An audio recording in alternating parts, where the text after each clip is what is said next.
Hello everyone, good morning all of you. चलिए दोस्तों, आज के सेशन में काफ़ी इंपॉर्टेंट इडियम्स जो कि प्रीवियस ईयर है एसएससी, सीजीएल, सीपीयू, सीएचएसएल है ना, एमटीएस या डिफेंस में जितने भी एग्जाम होते हैं, एनडीए, नेवी, एयरफोर्स, सीडीएस, उसके लिए काफ़ी इंपॉर्टेंट है ना। और जिसमें भी पूछे जाते हैं वोकेबलरी से, इडियम्स, फ्रेजेस और previous year, that is very important होते हैं। चलिए हम लोग याद करते हैं रिलेट करके, है ना, ट्रिकी वे में, तो काफ़ी इम्पोर्टेंट है।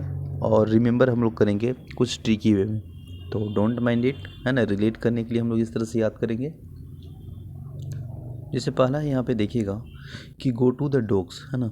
तो गो टू द डॉग्स मतलब ये हम लोग समझ सकते हैं कि कोई भी गया डॉग्स के पास, तो कहीं ना कहीं वहाँ पे इतना रीड हो गया कि वो अंततः बर्बाद होना, यानी डॉग के पास जाना है कि बर्बाद हो जाना है, क्योंकि डॉग ऑलरेडी बर्बाद है। तो ओनली फॉर रिमेंबर करना है दोस्त, don't mind it about this and that, है ना।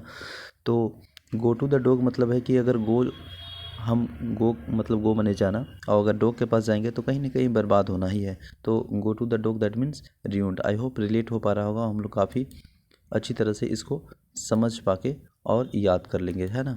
तो go to the dog that means क्या हो जाएगा, एक बार आप अपने से बोलिए, याद हो जाएगा। गो टू द डॉग मतलब हो जाएगा रियून्ड एंड बर्बाद होना, ठीक है ना, यानी टोटली डिस्ट्रॉयड होना। इसके बाद देखिए अगेंस्ट ऑल ओड्स।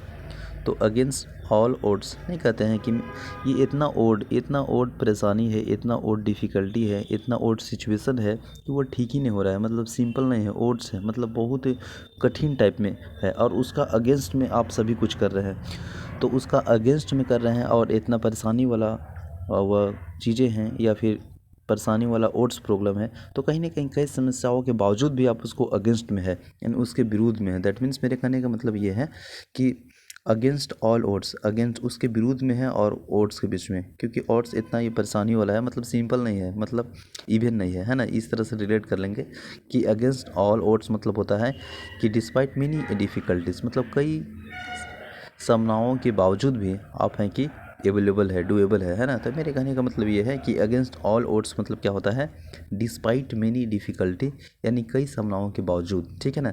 इसके बाद नेक्स्ट है थ्रू थिक एंड थिन, है ना। थ्रू थिक एंड थिन मतलब ये होता है कि चाहे कैसे भी हो, अपना थ्रू हो या किसी मेहनत के थ्रू हो या किसी और के थ्रू हो, चाहे जैसे भी हो, कैसी भी स्थिति में, कैसी भी परिस्थिति में, हर हाल उस काम को करना है, तो इसी को बोलते हैं थ्रू थिक एंड थिन, है ना। किसी के थ्रू आप करिए, लेकिन काम कंप्लीट होना चाहिए, है ना, विद सेफ्टी, यानी हर हालात में, यानी इन ऑल सर्कमस्टांसेस, ठीक है ना। आई होप आप समझ रहे होंगे। इन ऑल सर्कमस्टांसेस मतलब होता है कि किसी भी स्थिति में, किसी भी परिस्थिति में, हर हाल में, ठीक है ना। ओके, इसके बाद नेक्स्ट है पास्ट ऑफ। पास्ट ऑफ मतलब होता है कि कोई भी अगर मान लीजिए परेशानी होता है ना दोस्त, तो आप ऑलरेडी उस परेशानी को फेस करते हैं या किए हैं, तो कहीं ना कहीं परेशानी ख़त्म हो ही जाता है, पास्ट ऑफ हो जाता है। दुनिया का कोई भी परेशानी कितना भी बड़ा हो, वह परेशानी पास्ट हो ही जाता है। जैसे कि कोविड-19 बहुत ही बड़ा दुनिया में डंका बजाए हुए था, लॉकडाउन, लेकिन अंततः देखिएगा तो परेशानी पास ही हो गया। तो पास्ट ऑफ मतलब होता है एनवाइड, यानी परेशानी। तो जो परेशानी होता है वो पास्ट ही हो जाता है। मतलब कहने का मतलब ये है कि पास्ट ऑफ मतलब क्या होता है, परेशानी, ठीक है ना। आई होप अगर सेशन अच्छा लग रहा होगा तो लाइक अवश्य कीजिए दोस्त। Up in the creek. Up in the creek मतलब क्या होता है कि अप इन द क्रीक मतलब इतना वो क्रीक हो गया, मतलब इतना, मतलब मान लीजिए कि कोई अगर आप कोई काम कर रहे हो, उतना वो क्रीक हो गया, टूट गया कि गंभीर समस्या हो गया आपको लिए, मतलब उसको अब बनाना बहुत सारा डिफिकल्टी का सामना करेगा। ऐसे मान के चलिए एग्जांपल लेते हैं कि जैसे आप मकान बनाते हैं, वो क्रीक हो गया मतलब टूट गया, है ना। रिलेट करना ओनली फॉर रिमेम्बरिंग दोस्तों। तो वो टूट गया तो क्रीक हो गया, तो अप इन क्रीक, यानी क्रीक हो गया, अप हो गया, मतलब लगेगा कि इतना सारा सीरियस डिफ़िकल्टी है कि अब गंभीर समस्या के कैसे हम उसको मतलब अच्छा से करें। तो अप इन द क्रीक मतलब होता है इन ए सीरियस डिफ़िकल्टी, इतना सीरियस डिफ़िकल्टी है, इतना गंभीर समस्या है कि क्रीक हो गया। तो ऑप्शन अगर आएगा कि अप इन द क्रीक मतलब क्या होता है, तो गंभीर समस्या में, है ना, इन द सीरियस डिफ़िकल्टी। इसके बाद है इन ए ट्राइस। इन ए ट्राइस मतलब होता है ना कि आप कोई भी काम को इतना ट्राई कर लीजिए, इतना उसको रिवीजन कर लीजिए, इतना आप उसमें एक्सपर्ट हो जाइए कि इतना ट्राइस कर लीजिए कि वह काम है ना बहुत क्विकली होगा, बहुत जल्द हो जाएगा। Because you are try maximum time, मल्टीमम टाइम, ओके। तो यू आर ट्राई, अगर आप किए हैं ट्राइस, अगर बहुत बार बार रिवीजन, तो बहुत जल्द ही हो जाएगा, मतलब क्विक, वेरी क्विक हो जाएगा, है ना। मतलब समझ रहे हैं ना बात को। ट्राइस यानी इन ए ट्राइस, इतना ट्राइस ही हो गया उस पर, वो उतना इम्प्लीमेंट ही कर रही हैं कि वेरी क्विकली, यानी बहुत जल्द हो जाएगा, ठीक है। सेशन अच्छा लग रहा होगा लाइक कीजिएगा, ठीक है। इसके बाद देखिएगा, ट्रोजन हॉर्स मतलब ये होता है मेरे दोस्त कि अपने ही दल, जो अपना ही दल या संगठन का पर जो हमला करने वाले लोग होते हैं उसको ही ट्रोजन हॉर्स कहते हैं। मान के चलिए कि अपने दल वाला कोई ऐसा व्यक्ति है ना कि वो रोज़ रोज़ आता है ना, ट्रोजन हॉर्स रोज़ घर पर आता है, हाउस में आता है और अटैक करता है अपने ही ग्रुप पे। तो रोज़ यही काम है उसका, रोज़ यही काम है घर में अपने ही ग्रुप, अपने ही संगठन, अपने ही व्यक्ति के दल पे है ना क्या करता है, हमला करता है, क्योंकि रोज़ उसका यही काम है। यानी रोज़ हॉर्स दैट मीन्स रिलेट कर लेंगे है ना कि समवन समथिंग है ना, some time that attack one's group, अपने ही ग्रुप पे, अपने ही संगठन पे, अपने ही दल पे हमला करना उसका काम रोज़ का यही है, उसी को बोलते हैं ट्रोजन हॉर्स। आई होप रिलेट हो रहा होगा दोस्त फॉर रिमेम्बरिंग, ठीक है। इसके बाद देखिए टीथिंग प्रॉब्लम्स। देखिए टीथिंग प्रॉब्लम्स मतलब ये होता है कि जैसे आप कोई काम करते हैं ना, तो जो ट्राई करने समय, जो शुरुआत करने समय शुरू का जो प्रॉब्लम होता है, शुरू का जो परेशानी होता है, शुरू का जो बाधा होता है ना, हर्डल, तो उसी को बोलते हैं टीथिंग प्रॉब्लम। नहीं कहते हैं कि अभी यार टीथिंग प्रॉब्लम है, डिफ़िकल्टी है एक्सपीरियंस इनिशियली। तो मतलब मेरे कहने का मतलब ये है कि शुरुआती जो समस्या होता है लाइफ में ना, उसी को बोलते हैं टीथिंग प्रॉब्लम। शुरुआती समस्या मतलब शुरुआत में जो समस्या होता है उसी को बोलते हैं teething problem. So it is very important, होना भी चाहिए, तब आप उससे निखर पाएंगे। Then after that you will become expert, है ना, एक्सपीरियंस, अनुभव। तो ये इसका मतलब क्या हुआ, टीथिंग प्रॉब्लम दैट मीन्स हो गया कि शुरुआती समस्या, डिफ़िकल्टी यानी शुरुआती समस्या, है ना, एक्सपीरियंस इनिशियल, जो शुरुआत में जो समस्या आता है उसी को बोलते हैं टीथिंग प्रॉब्लम। हॉट पोटैटो मतलब क्या होता है, सिंपल सी बात है, याद कर लीजिएगा। हॉट पोटैटो, हॉट पोटैटो ऐसा है कि मान के चलिए ये ऐसा मुद्दा है जिस पे लोगों का जो अलग अलग मत है ना, और सभी अपने विचार धार पर अंडित करते हैं, है ना, कि ये हॉट नहीं है तो सॉफ्ट नहीं है तो कोल्ड नहीं है, तो इस तरह से रेसू बन जाता है, एक क्वेश्चन बन जाता है about which people have different opinion, है ना, डिफरेंट ओपिनियन, अलग अलग प्रकार के उसका ओपिनियन हो जाता है ना। इन फील महसूस करते हैं वेरी स्ट्रांगली, बहुत ही गंभीरता और खंडित से, है ना। तो मेरे कहने का मतलब है हॉट पोटैटो नहीं लगेगा कि यार हॉट है नहीं है, कोल्ड है नहीं है, सॉफ्ट है नहीं है, कठोर है, तो सबका फीलिंग अलग अलग आने लगेगा कि people have a different opinion feel about this matter, है ना, इस इशू, इस क्वेश्चन पे। तो इसी को मान के चलिए कि हॉट पोटैटो है तो आपको याद हो जाएगा कि नहीं यार ये हॉट नहीं था, कोल्ड था, कोल्ड भी नहीं था, सॉफ्ट था, सॉफ्ट भी नहीं था, कठोर था। तो इसके चलते अलग अलग क्वेश्चन एराइज होने लगे, अलग अलग डिफ़िकल्टी ओपिनियन फील होने लगे, है ना, अलग अलग लोगों के द्वारा, ठीक है। ऐसा मुद्दा हो गया जिस पे लोग अलग अलग मत और सभी अपने विचारधारा को एंडिंग हो गए। तो यही मतलब होता है हॉट पोटैटो। एग्ज़ाम में आएगा तो आप समझ जाइएगा उसका एक्सप्लेनेशन और उसका ऑप्शन से, ठीक है ना।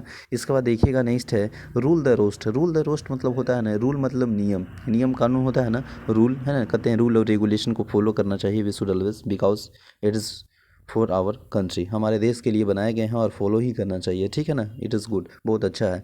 तो देखिए रूल द रोस्ट मतलब क्या होता है कि राज करना या शासन करना। तो बिल्कुल सिंपल है, रूल अगर रूस्ट कर रहे हैं ना, rule the roost, rule the roost मतलब क्या होता है, टू डोमिनेट मतलब राज करना या शासन करना। तो रूल कर रहे हैं आप रूस्ट पे, तो आप कहीं ना कहीं राज या शासन कर रहे हैं। तो बिल्कुल सिंपल है, याद हो गया होगा।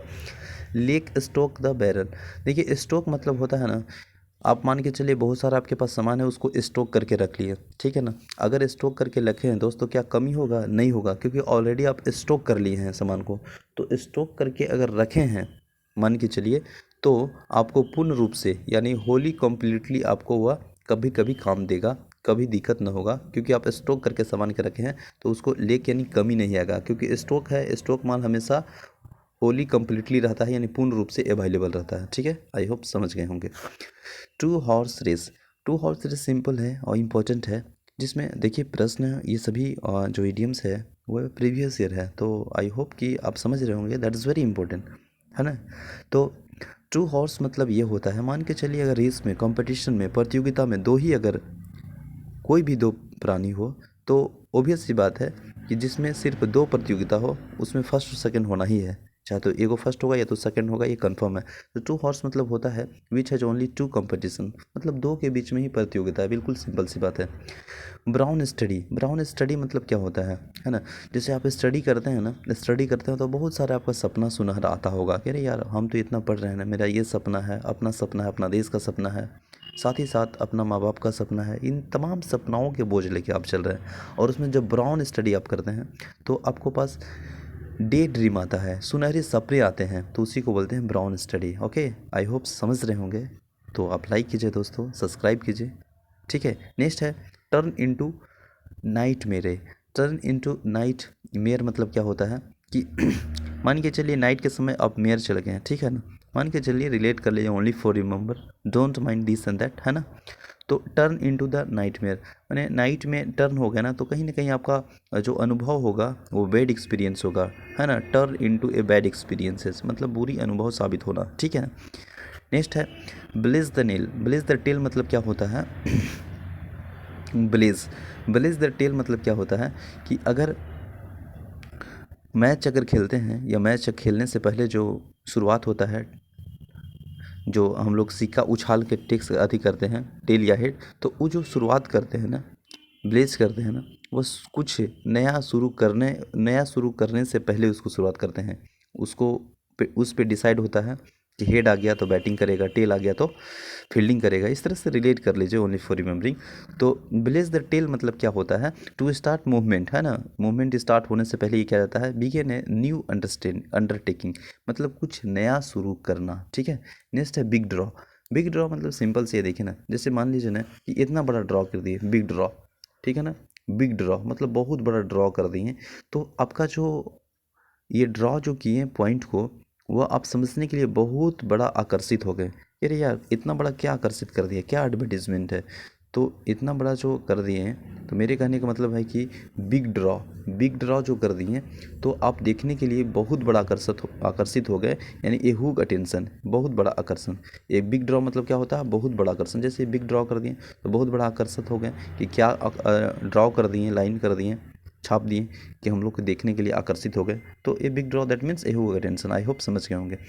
बाय एंड बाय, देखिए बाय एंड बाय सिंपल है ना, नहीं करते हैं एकदम जल्दी जल्दी काम करो ना, बाय एंड बाय मिल के बाय बाय, एक करके एक यानी बाय बाय 1 बाय 2 बाय 3, इस तरह से रिलेट कर लेंगे, बिफोर लॉन्ग एंड सून मैंने जल्दी ही, ठीक है ना।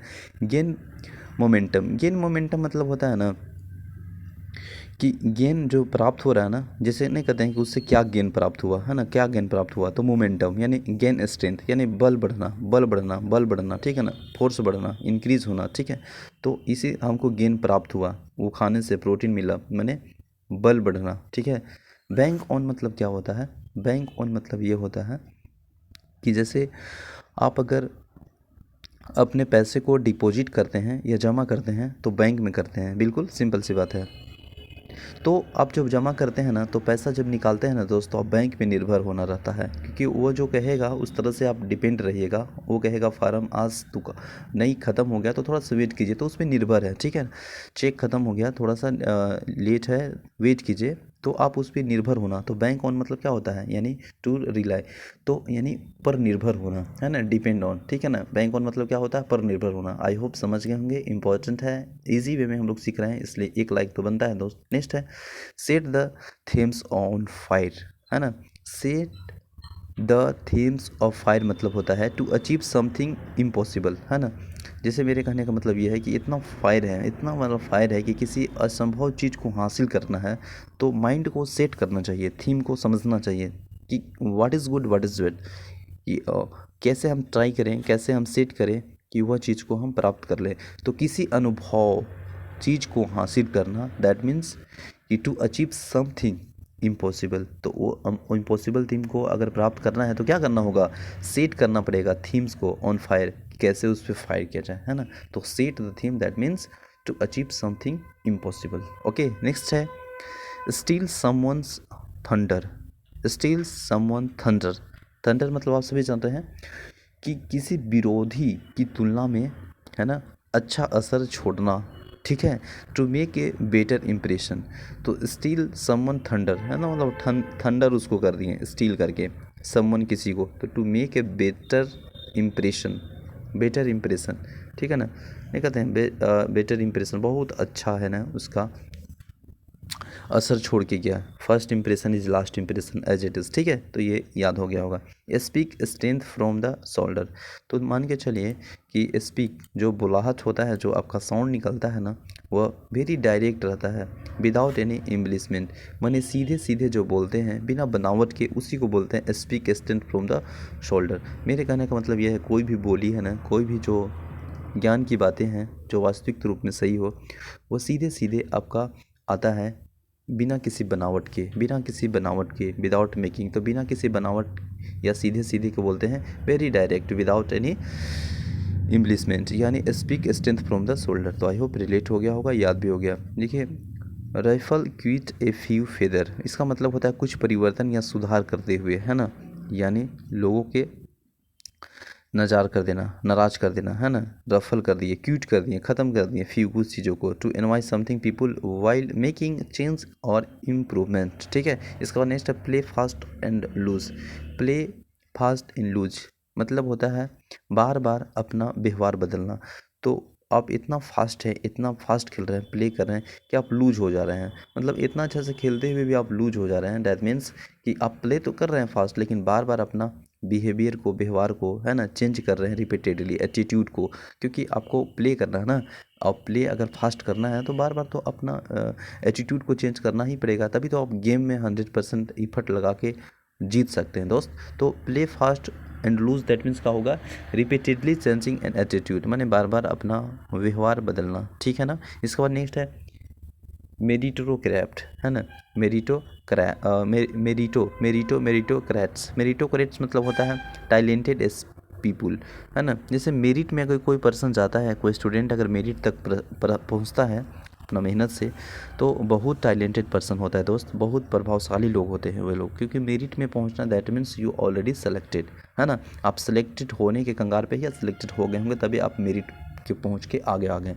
या तो मेरिट में छटता ही है, या मेरिट के बाद ही ज्वाइनिंग या सेलेक्ट होता ही है, आप सभी जान रहे हैं बिल्कुल इस बात को, ठीक है। तो मेरिटोक्रेट मतलब होता है कि टैलेंटेड पर्सन मतलब प्रभावशाली है, तो जो मेरिट में बनेगा तो कहीं ना कहीं टैलेंट होगा, तभी तो मेरिट तक पहुंचा। टैलेंट है, उसके पास नॉलेज है, ज्ञान है, स्मार्ट वर्क है ना, नॉलेजफुल है, तभी तो वो प्रतिभाशाली लोग हैं, तभी तो वो टैलेंटेड पर्सन है, तभी तो वो टैलेंट है, इसीलिए तो मेरिट में पहुंचा। तो सिंपल सी बात है, merits craft that means talented people, प्रतिभाशाली लोग। रिलेट करके याद कर रहे हैं, दैट इज़ वेरी इंपॉर्टेंट, है ना। पुट हेड्स टुगेदर, साथ में जो करते हैं, पुट बार बार हेड्स को, तो कहीं ना कहीं उसका चिंतन करना रहता है, कंसल्ट सीरियसली, है ना, यानी चिंतन करना, मंथन करना, है ना, सीरियसली मूड में कि what is good for me और what is bad for me. तो टू पुट हेड्स टुगेदर, अगर कोई पुट्स को हेड कर रहा है बार बार, तो वो कहीं ना कहीं वो चिंतन करना चाहता है, कंसल्ट करना चाहता है सीरियसली में, ठीक है। राइज टू द ओकेजन मतलब होता है, देखिए ओकेजन आप सभी जानते हैं कि राइज अगर हो रहा है ओकेजन में, यानी succeed in A dealing with A difficult situation, मतलब मुश्किल हालात से निपटने में सफल होना। तो मुश्किल हालात से निपटने में सफल होना, तो राइज टू द ओकेजन, है ना, ओकेजन है और उसमें राइज हो रहा है, यानी मुश्किल जो हालात हैं उससे निपटने में सफल होना, तो राइज टू द ओकेजन। मान लीजिए चलिए, अगर आपके पास बहुत सारा हर्डल है, परेशानी है, बाधा है, मुश्किल हालात है, और उससे निपट के आप सफल होना है, तो राइज टू द ओकेजन आप मना लीजिए, त्यौहार आप मना लीजिए, मुश्किल जो चीज़ें हैं वो निपटने में सफल हो जाइएगा, मतलब खुशी आ जाएगा, आनंद हो जाइएगा। तो इस तरह से रिलेट कर लेंगे कि rise to the occasion, succeed in difficulty situation, ठीक है। नेक्स्ट है ऑफ हैंड मतलब क्या होता है, मान के चलिए आपको पास हैंड है और ऑफ है। ऑफ दैट मीन्स कि आप खुला नहीं है, ड्यू टू नॉट नॉलेज, है ना। तो ऑफ हैंड मतलब होता है बिना तैयारी के आप गए हैं, विदाउट प्रीवियस थाउट और प्रिपरेशन। तो आप कहीं ना कहीं बिना तैयारी के गए हैं, तो आपको पास ऑफ हैंड रहेगा, मतलब हाथ खुला नहीं रहेगा। नहीं कहते कलम तोड़ के लिखना, तो हाथ खुला रहेगा तब तो तोड़ के लिखेगा ना, तो ओपन हैंड रहेगा तब नहीं। हाँ, तो ऑफ हैंड है तो बिना तैयारी के, ठीक है ना। रिलेट हो रहा है, अच्छा बिल्कुल याद कर ले रहे हैं हम लोग साथ में, रिमेम्बरिंग करके विथ ट्रिकी। तो इस तरह से नहीं सोचना है, रिमेम्बरिंग करते हैं रिलेट करके, ओनली फॉर रिमेंबर, है ना। तो अब सेशन अच्छा लग रहा है तो आप लाइक कीजिए दोस्त, ठीक है। नेक्स्ट है ग्रीन हॉर्न। ग्रीन हॉर्न मतलब होता है ना कि अभी जो पत्ता है ना ग्रीन है, मतलब अभी अभी जो पत्ता है ना वह एक्सपीरियंस नहीं हुआ है, मतलब बड़ा नहीं है, छोटा है, मतलब अनएक्सपीरियंस है, अनुभवीन है, लर्नर है, बिगनर है ना, नियोफाइट है, नोविस है। तो ग्रीन हॉर्न मतलब सिंपल सी बात है अनएक्सपीरियंस, मतलब एक्सपीरियंस नहीं है। एक्सपीरियंस अगर हो जाएगा तो एक्सपर्ट हो जाएगा, है ना, अनुभव हो जाएगा। लेकिन अनुभवीन है, अभी उसको पास मैच्योर मतलब अनुभवीन है, मतलब अभी अनुभव वाला चीज़ नहीं है, मतलब ग्रीन हॉर्न है अभी, मतलब हरा हरा पत्ता है। वही अगर पूरा पत्ता पूरा थी हो जाएगा तो समझिए एक्सपर्ट हो जाएगा। तो ग्रीन हॉर्न दैट मीन्स अनएक्सपीरियंस, अनुभवीन, है ना। नेक्स्ट है रब समवंस द रोंग वे, एनओई मतलब एनओई मतलब होता है अपर्सन्स कर देना, है ना। रब समवंस द रोंग वे से किसी को अगर कुछ कर दीजिएगा तो अपर्सन कर देना मानेगा वो, ठीक है। इसके बाद देखिए put one's foot down. Put one's foot down मतलब होता है अपनी प्रभुता दिखाना। पुट ऑन्स फुट डाउन, अगर अपना फुट को डाउन कर दीजिएगा तो अपनी प्रभुता दिखाइएगा आप खुद में कि हम नहीं कर पाए इसलिए डाउन कर दिए, ठीक है ना। अगर हम उस काम को करने में डुएबल रहते तो अप करते हैं। तो put one's foot down that means होता है टू असेट वंस अथॉरिटी, अपनी प्रभुत्व दिखाना, इस तरह से रिलेट कर लेंगे, है ना। पेटर्ड आउट मतलब होता है कमज़ोर होकर ख़त्म हो जाना, है ना। इंड वीकली, है ना, पेटर्ड इतना हो गए कि हम लास्ट में आउट हो गए, मतलब आउट इन द सेंस कि हम उस पर नहीं टिक पाए, तो कमज़ोर होकर और ख़त्म हो जाना, इसी को बोलते हैं पेटर्ड आउट वीक इंड क्विकली। इसके बाद देखिएगा वीकली है, सॉरी। इसके बाद देखिए see the light of the day. See the light of the day मतलब मान के चलिए इस तरह से रिलेट करिए कि आज लाइट दिन में आया है, तो आपको कब पता चलेगा, जब आपको पास जानकारी होगा, आपको पास जानकारी उपलब्ध होगा, कोई बताएगा, या तो सोशल मीडिया हो चाहे किसी तरह से अगर जानकारी अगल बगल से मिला है ना, ड्यू टू अगर हम कहें बिजली विभाग, तो आपको पास जानकारी होगा कि हाँ आज लाइट आया है या लाइट कटा हुआ है, तो यह उपलब्ध जानकारी होगा ना, उपलब्ध जानकारी होगा, अवेलेबल अगर जानकारी होगा, इन्फॉर्मेशन होगा, तभी तो बोलते हैं कि see the light of today, आज देखिए तो लाइट आया है। इस तरह से पहले लाइट नहीं आया होगा तो आज सोच रहे हैं कि आज लाइट आया होगा, तो आपको पास कहीं ना कहीं जानकारी होगा, है ना, इस बात के लेकर उपलब्ध जानकारी होगा, तो उसी को बोलते हैं see the light of today. Day मतलब टू द मेड अवेलेबल, और बी यानी उपलब्ध होना या की जानकारी होना, इसके बारे में जानकारी है तभी तो जानिएगा कि लाइट है कि नहीं आज दिन में। बनाना पब्लिक मतलब क्या होता है, देखिए सिंपल सी बात है, बनाना पब्लिक। अगर बार बार कोई चीज़ को बना रहा है, बार बार कोई चीज़ को बना रहा है, तो समझ रहे हैं ना कि बना इसलिए रहा है दोस्त, बना इसलिए रहा है क्योंकि वहाँ पे कमज़ोर या भ्रष्ट चीज़ हो गया है, तभी तो बार बार बना रहा है, इम्प्लीमेंट कर रहा है, लागू कर रहा है। तो इसका मतलब होता है a small poor country with a weak और डिसहोनेस्ट गवर्नमेंट, मतलब एक छोटा गरीब देश जिसका सरकार कमज़ोर और भ्रष्ट हो, तो उसी को बोलते हैं बनाना पब्लिक, तो बनाना रिपब्लिक।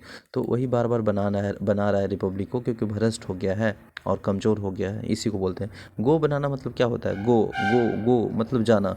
मान के चलिए आप कोई काम कराए हैं, बिल्कुल सिंपल सी बात है, ओनली फॉर रिमेम्बर। मान के चलिए आप कुछ काम कराए हैं कोई मज़दूर से, और कहिएगा गो जाओ जाओ जाओ, बना दिया नहीं जाओ। अरे यार वो बना दिया, आप बोल रहे हैं कि जाओ, तो मतलब समझिए कि वो कितना गुस्सा होगा, क्योंकि वो बना दिया, काम कर दिया, अब बोल रहे हैं जाओ, पैसा नहीं दिए उसके बदले में या कुछ नहीं दिए उसके बदले में, तो become very angry, act crazy, बहुत अधिक गुस्सा हो जाएगा, क्योंकि वो काम किया अब बोल रहे हैं कि जाओ बना दिया जाओ, यानी गो बनाना मतलब बहुत अधिक गुस्सा हो जाएगा, ना, उसको पैसा नहीं दीजिएगा, तो बिल्कुल आप समझ रहे होंगे। नेक्स्ट है bark of the wrong tree. Bark of the wrong tree मतलब क्या होता है ना। Bark of the wrong tree, wrong मतलब रोंग और ट्री मतलब पेड़, समझ रहे हैं ना। तो गलत या बेकार काम को ऊर्जा व्यर्थ करना। मान के चलिए कि अगर वो ट्री पेड़ पौधा खराब है, खराब इन द सेंस कि वह एक्टिव नहीं है, एक्टिव इन द सेंस कि वह अपना सर्वांगीण विकास में नहीं है, और उसमें बार्क कर रहे हैं बार बार, मतलब पानी पटा रहे हैं या कुछ फर्टिलाइजेशन या खाद वगैरह दिस दैट कुछ भी कर रहे हैं, तो मेरे कहने का मतलब ये है कि आप बेकार के काम कर रहे हैं ना, क्योंकि वो तो ऑलरेडी रॉन्ग है, सही होना नहीं है, ऑलरेडी रॉन्ग है। दैट मीन्स उस पर आप अपना इफर्ट जो कर रहे हैं, इफर्ट जो लगा रहे हैं, waste efforts pursuing the wrong thing or path, तो कहीं ना कहीं आप गलत या बेकार काम में ऊर्जा व्यर्थ कर रहे हैं, that is it is wrong, है ना। तो wrong tree that means bark of the wrong tree. Vast